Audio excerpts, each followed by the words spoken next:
नमस्कार। मैं मुकेश सर आज संविधान दिवस के अवसर पर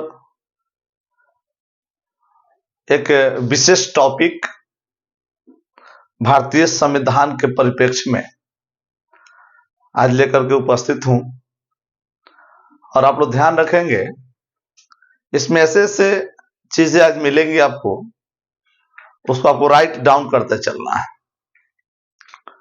26 नवंबर 1949 ईस्वी को भारतीय संविधान बन करके तैयार हुआ था, लेकिन उसे 26 जनवरी 1950 को लागू किया गया था। इन सभी तथ्यों को हम देखेंगे ही। साथ ही 26 नवंबर को संविधान दिवस मनाने की घोषणा माननीय प्रधानमंत्री के नेतृत्व वाली सरकार ने डॉक्टर भीमराव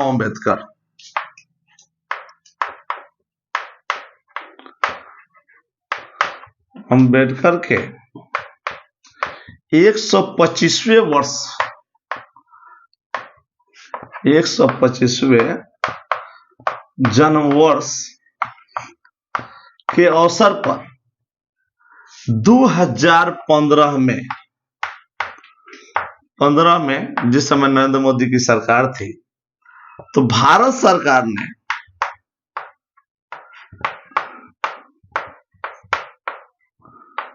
ने संविधान दिवस मनाने की घोषणा की। संविधान दिवस कहने का मतलब यह है कि 2015 में भीमराव अंबेडकर का जन्म उत्सव 125वां जन्मदिन अर्थात 14 अप्रैल 2015 को मनाया गया और उनके जन्मदिन के अवसर पर यह घोषणा की गई कि अब से, क्योंकि उनको संविधान का निर्माणकर्ता, संविधान का जनक, संविधान का पिता इत्यादि नामों से हम जानते हैं, तो इनके जन्मदिन वाले वर्ष यानी 14 अप्रैल 2015 को केंद्र सरकार द्वारा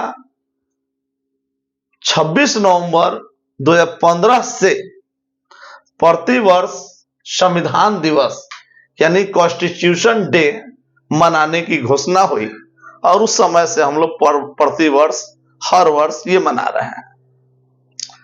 भारतीय संविधान एक सत्ता संचालन या किसी भी गणतंत्रीय व्यवस्था यानी जहां पे गणतंत्रात्मक शासन व्यवस्था है, उसको संचालित करने के लिए देश की एकता, अखंडता, सुरक्षा, न्याय, राजनीति, विचार इत्यादि चीजों को समेकित करने के लिए संविधान की आवश्यकता पड़ती है। उसी तरह भारतीय संविधान है जिससे भारत का पूरा ढांचा संचालित होता है, यानी एक आम नागरिक से लेकर के भारत के प्रथम नागरिक तक की कार्यशैली और रूपरेखा संविधान में निहित है। उसी संविधान के अनुसार भारत की शासन व्यवस्था चलती है। तो निश्चित ही उस संविधान का जन्म उत्सव या जब बन के तैयार हुआ यानी उस दिन कंप्लीट हुआ, अवतरण हुआ, उस तिथि को याद करने के लिए संविधान दिवस मनाना अनिवार्य भी है, ताकि कम से कम इससे हम सभी बच्चे, शिक्षक इत्यादि से रूबरू हो सके। तो आज हम चर्चा करेंगे संविधान कैसे बना, इसकी कार्य अवधि क्या थी, इनकी बैठक कैसे हुई, कौन सदस्य थे, किसने लिखा, संविधान सभा में कितने सदस्यों की भागीदारी थी, आजादी से पूर्व संविधान बनना प्रारंभ हो गया, किस योजना के तहत बना, अर्थात इन सभी प्रश्नों का जवाब हम देखेंगे आज। संविधान के अंदर क्या है उन तथ्यों को आज हम नहीं देखेंगे, संविधान कैसे बना उसकी रूपरेखा पे आज हम नजर डालेंगे। तो संविधान सभा का गठन, क्योंकि संविधान बनाने वाली जो संस्था होगी उसको संविधान सभा कहा गया और इसका गठन अर्थात संविधान सभा का गठन 6 दिसंबर 1946 ईस्वी को कैबिनेट मिशन योजना के द्वारा, कैबिनेट मिशन योजना के द्वारा शुरुआत हुई। और इसका जो शुरुआत है वह फ्रेंच सिस्टम में हुआ, यानी फ्रांसीसी शैली में इसकी शुरुआत हुई और संविधान सभा का गठन हो गया। गठन के बाद में पहली बैठक 9 दिसंबर 1946 को पहली बैठक हुई।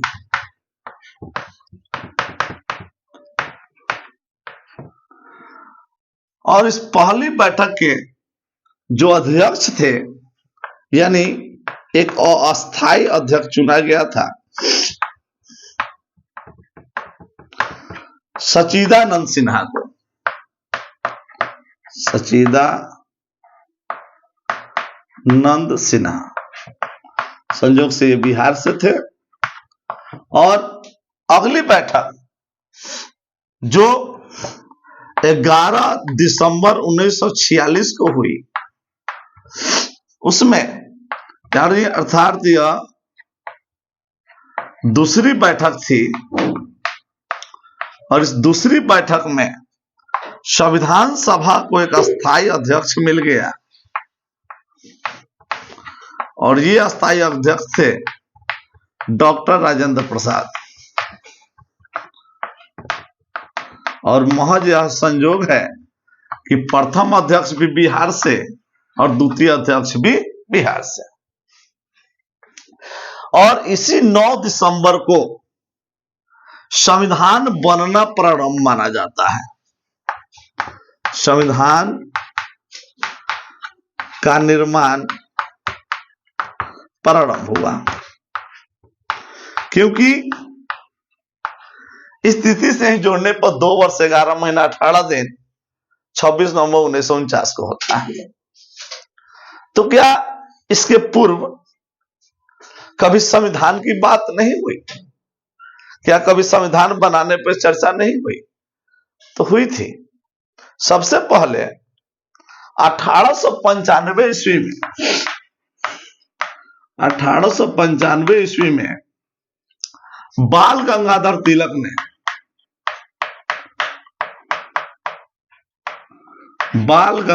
तिलक ने संविधान निर्माण की बात कही थी।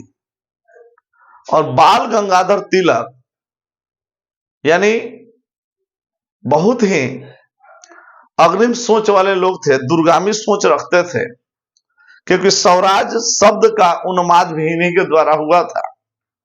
तो दूरगामी सोच वाले लोग थे। फिर आगे चल के 1934 में जो कम्युनिस्ट पार्टी है CPI, communist party of India, इनके अध्यक्ष थे एम.एन. राय। एम.एन.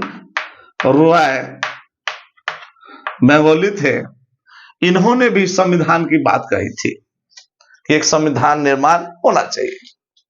उसके पहले देखेंगे तो 1928 में एक नेहरू रिपोर्ट तैयार हुआ था।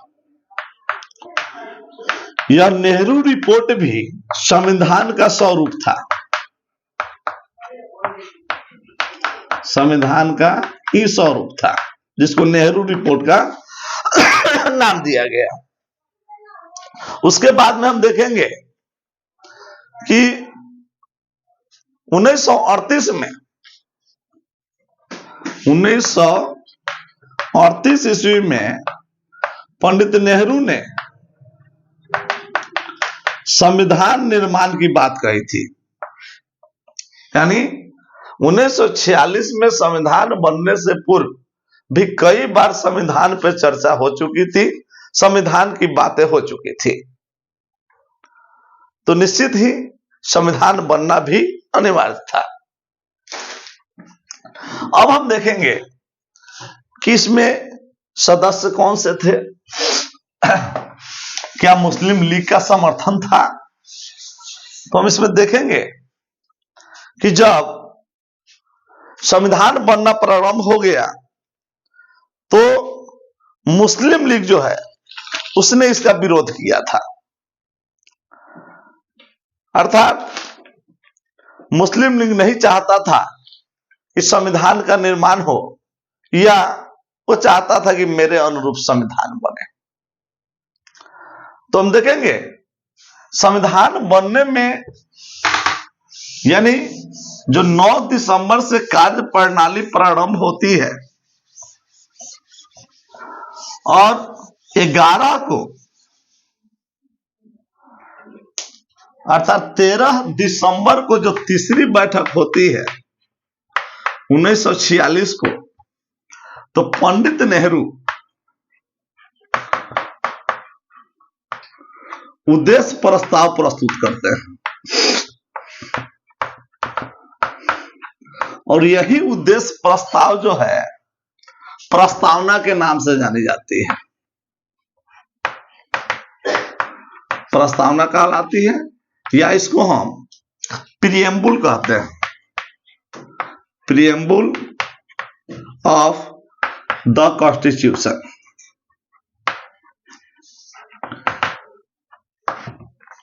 यानी उद्देश्य प्रस्ताव ही प्रस्तावना था, प्रस्तावना को ही हम प्रीएम्बुल ऑफ द कॉन्स्टिट्यूशन कहते हैं, यानी भारत का संवैधानिक प्रस्तावना कहते हैं। और उसके बाद से शुरू हो जाता है। लेकिन अभी तक इसमें भीमराव अंबेडकर का जगह नहीं, क्योंकि भीमराव अंबेडकर जो है वह भारतीय संविधान में लेट से एंट्री होती है उनकी, क्योंकि 29 अगस्त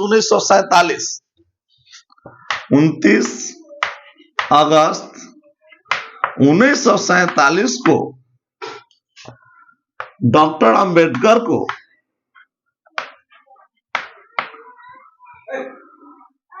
प्रारूप समिति का अध्यक्ष चुना जाता है।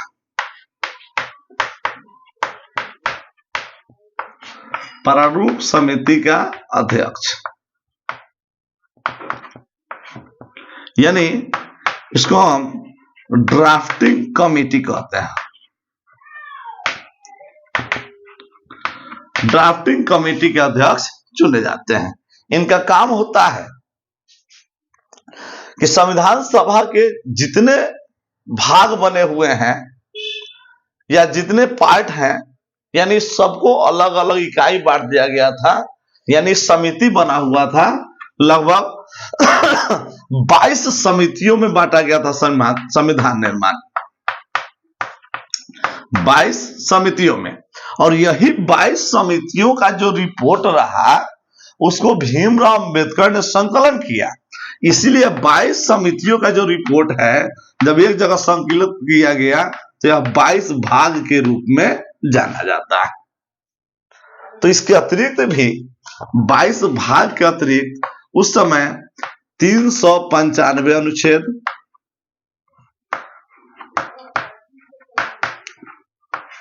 अनुच्छेद और उस समय 8 अनुसूचियां थी।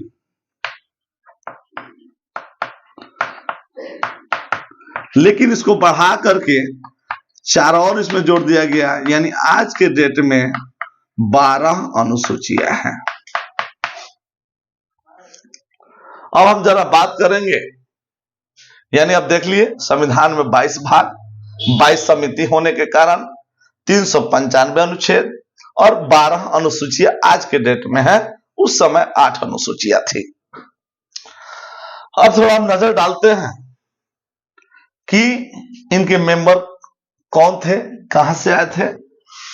तो देखिए, जब संविधान निर्माण कार्य प्रारंभ हुआ, यानी संविधान सभा का गठन हुआ, तो उस समय 389 सदस्य थे। ये सभी सदस्य संविधान सभा के थे, संविधान सभा के थे। और इसमें लगभग 15 महिलाएं भी थी।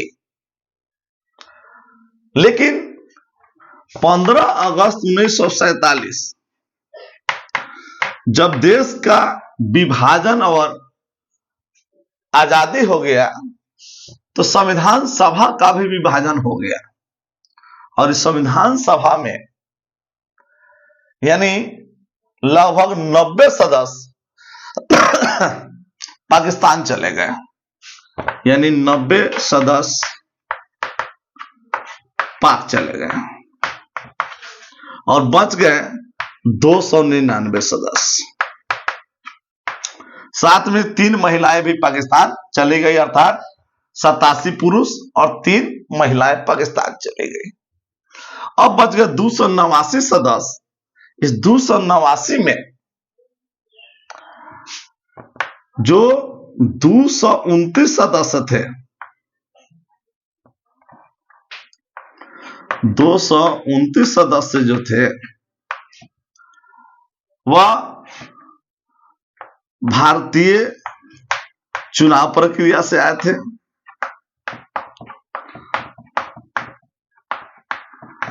या यूं कहें ये ब्रिटिश भारत के थे, और शेष जो थे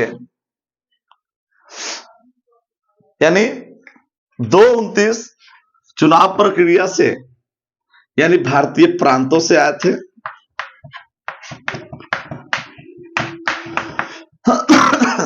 और 70 सदस्य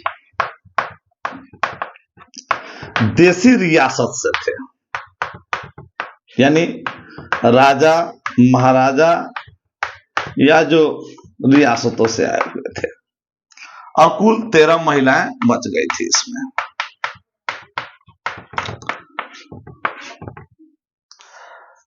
इनके द्वारा ही पूरे संविधान की प्रक्रिया चली और इसमें बार बार बैठक भी हुए, कई मुद्दों पे चर्चाएं हुई और इसका लिखित रूप तैयार किया गया। तो इतने सदस्यों के साथ संविधान बना। पूरे संविधान की देखरेख की जो जिम्मेवारी होती थी वह ड्राफ्टिंग कमेटी के मेंबर की होती थी, यानी पंडित जवाहरलाल नेहरू के ऊपर इसकी जिम्मेवारी थी। और इस संविधान में जब बन के तैयार हुआ तो 24 जनवरी 1950 को अंतिम बैठक हुई। अंतिम बैठक, और इस अंतिम बैठक में 284 सदस्यों ने सिग्नेचर किया।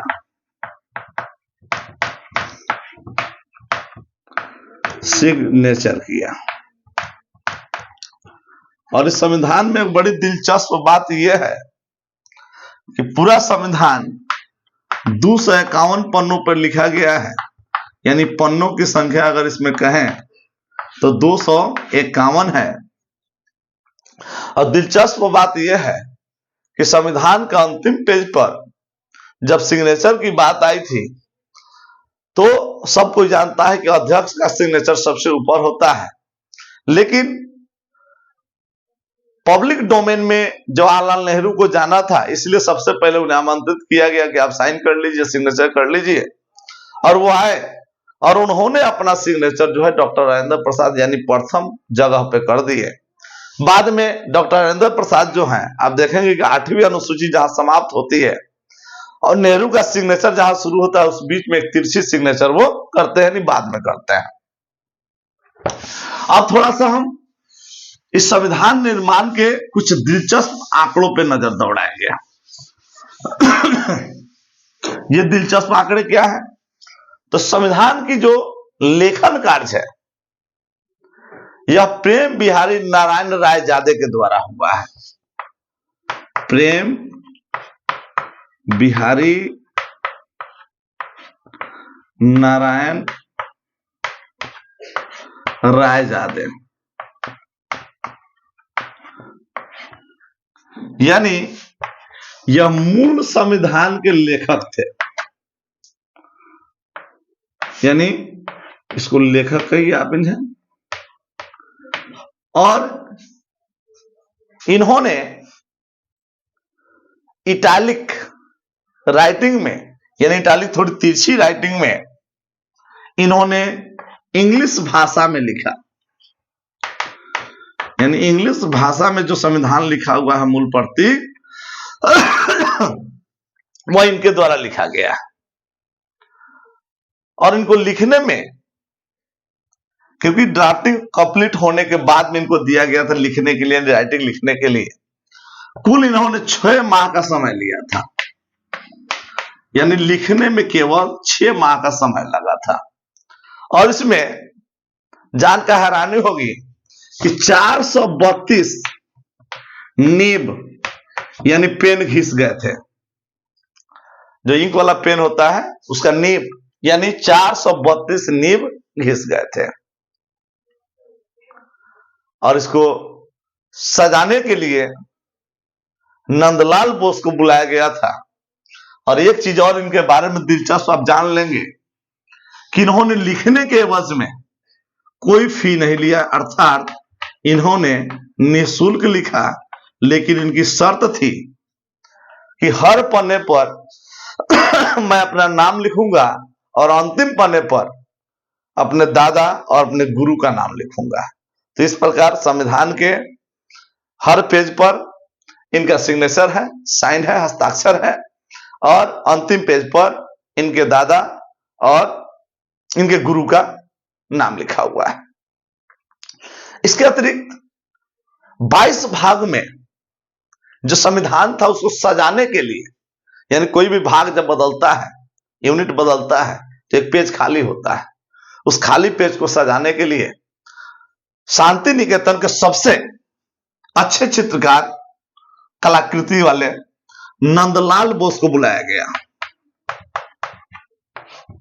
नंदलाल बोस ये और एवं उनके शिष्य ने 22 भाग के लिए 22 चित्र बनाया। और यह चित्र बहुत ही बेहद खूबसूरत रहे। और इसके एवज में इन्होंने मेहनताना के रूप में 21,000 रुपये लिए थे। 21,000 रुपये मात्र।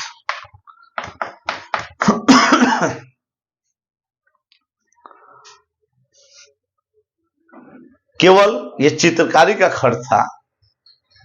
अगर पूरे संविधान में लागत की हम बात करें तो लगभग 64 लाख रुपए खर्च हुए थे। अर्थात टोटल संविधान निर्माण का खर्च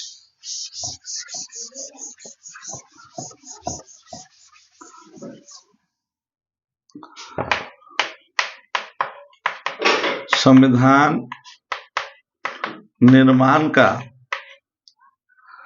कुल खर्च यानी लगभग 64 लाख। इसको सही आंकड़े में देखें तो 63 लाख 96,000 और 729 रुपए ऐसे कुछ लगे हुए थे। इतने रुपए का इक्वल खर्च आया था। संविधान सभा की जितनी बैठकें हुई उस बैठकों में प्रेस और पब्लिक के लिए स्वतंत्रता थी कि वे जा सकते हैं और आ सकते हैं। एक चीज मैं बताना भूल गया कि अध्यक्ष अगर डॉक्टर राजेंद्र प्रसाद थे तो संविधान सभा के एक उपाध्यक्ष भी थे। क्योंकि कहीं भी एक वाइस का पद दिया जाता है कि उनकी गैरहाजिरी में उस काम को देख सके। और ये थे हरेंद्र कुमार मुखर्जी। हरेंद्र कुमार मुखर्जी। बैठकें भी बहुत हुई। और इसमें जो मूल संविधान है उसके जो प्रथम पृष्ठ है उस पृष्ठ पर राम, सीता और लक्ष्मण का अयोध्या से वापसी वाला तस्वीर लगा हुआ है। यानी राम, सीता और लक्ष्मण जब अयोध्या से वापस आते हैं तो वह तस्वीर लगा हुआ है। पूरे संविधान में 166 बैठक हुई,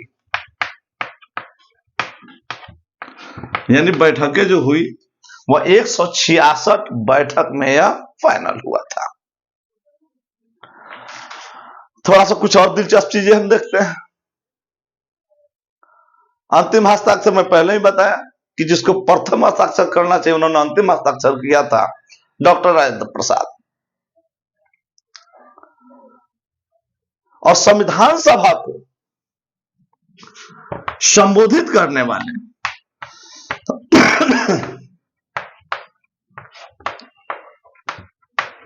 संबोधन करने वाले जो पहले व्यक्ति थे वह थे महात्मा गांधी के प्रिय शिष्य जेपी कृपलानी, जे.बी. कृपलानी।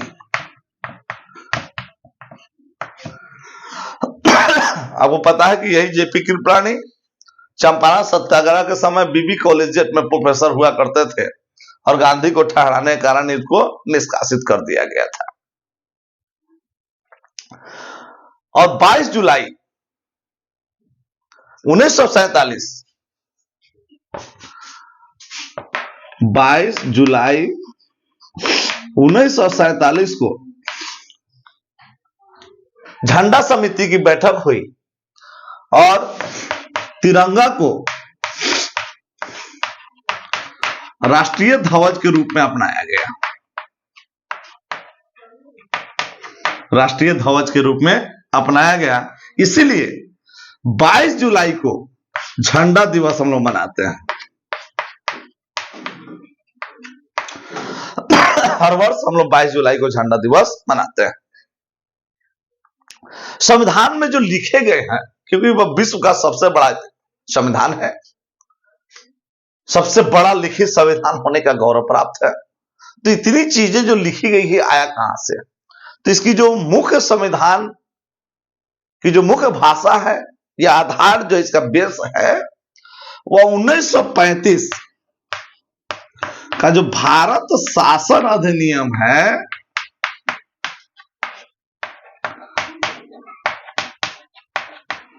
भारत शासन अधिनियम 1935 से ही लगभग 200 अनुच्छेद लिए गए हैं। यानी टोटल 395 अनुच्छेद हैं, इसमें से लगभग 200 अनुच्छेद केवल 1935 के भारत शासन अधिनियम से ही लिए गए हैं। और यही कारण है, इसके अतिरिक्त शेष जो चीजें हैं वो America, Britain, Canada, south Africa यानी अन्य देशों से लिए गए हैं, ऑस्ट्रेलिया से। तो अन्य देशों से लेने के कारण इसको बैग ऑफ बोरोइंग कहा जाता है। बैग ऑफ बोरोइंग, बोरोइंग का मतलब होता है लेना, यानी ले लेके हमने अपना बैग भर लिया है, इसलिए इसको बैग ऑफ बोरोइंग कहा जाता है। क्योंकि हमने संविधान 60 से 70% तो हमने 1935 के शासन अधिनियम से लिए, बाकी हम अन्य देशों से कॉपी कर लिए हैं। और इसका जो संविधान का साइज जो है वह 22x16 यानी 22 इंच लंबा और 16 इंच चौड़ा है। पहले इसको ग्वालियर के सेंट्रल लाइब्रेरी में रखा गया था, लेकिन बाद में इसे संसद के सेंट्रल लाइब्रेरी में हीलियम गैस के डालकर के कांच के बक्से में रखा गया है, ताकि इसका जो मूल प्रति है वह खराब नहीं हो, उसको रखा गया है। और एक चीज मैं भूल गया कि जो हिंदी इसका अनुवाद है, क्योंकि प्रेम बिहारी नारायण रायजादे ने तो इंग्लिश में लिखा था और संविधान का जो हिंदी अनुवाद लिखा उसने लिखा बसंत कृष्ण वैद्य ने। यानी हिंदी लेखन वसंत कृष्ण वैद्य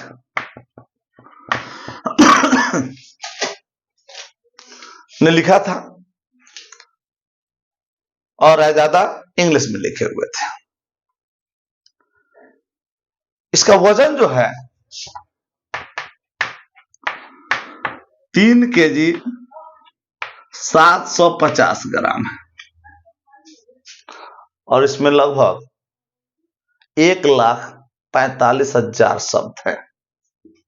यानी शब्दों की बात करें इसमें तो लगभग 1,45,000 शब्द है। कुल पेज जो है वह 251 है और भारतीय संविधान में अब तक यानी संविधान संशोधन की अगर बात करें तो लगभग 127 बार भारतीय संविधान में संशोधन हो चुका है, जिसमें एक बार प्रस्तावना में भी संशोधन हुआ है। तो अब सभी तथ्यों पर अगर नजर डालें तो सबके अपने अपने कार्य थे और उन सभी कार्यों को जैसे जितने समिति थे वो अपना कार्य करते थे। उस समिति में 4, 5, 6, 7, 8 मेंबर होते थे। उसका एक अध्यक्ष होता था। तो वो अध्यक्ष उस समिति में जो भी कार्यशैली होते थे, जो भी चीजें लिखित होती थी, बैठकें होती थी, उसका निर्णय वह लेता था और निर्णय लेने के बाद में यानी 22 समिति से जो अंतिम निर्णय होता था उस पे अंतिम निर्णय जो लगाते थे यानी मोहर जो लगाते थे वो बाबा साहब भीमराव अंबेडकर लगाते थे। इसीलिए बाबा साहब भीमराव अंबेडकर को संविधान निर्माता कहा जाता है। और उन्होंने कुछ ऐसे चीजों को जोड़ा जो यानी समाज में इक्वलिटी लाने का काम किया। इसीलिए वह हम सबके आदर्श है और पूजनीय भी है। तो निश्चित ही जब जब हम संविधान की बात करेंगे तब तब हम अंबेडकर की भी बात करेंगे। इसलिए आज का ये जो टॉपिक है,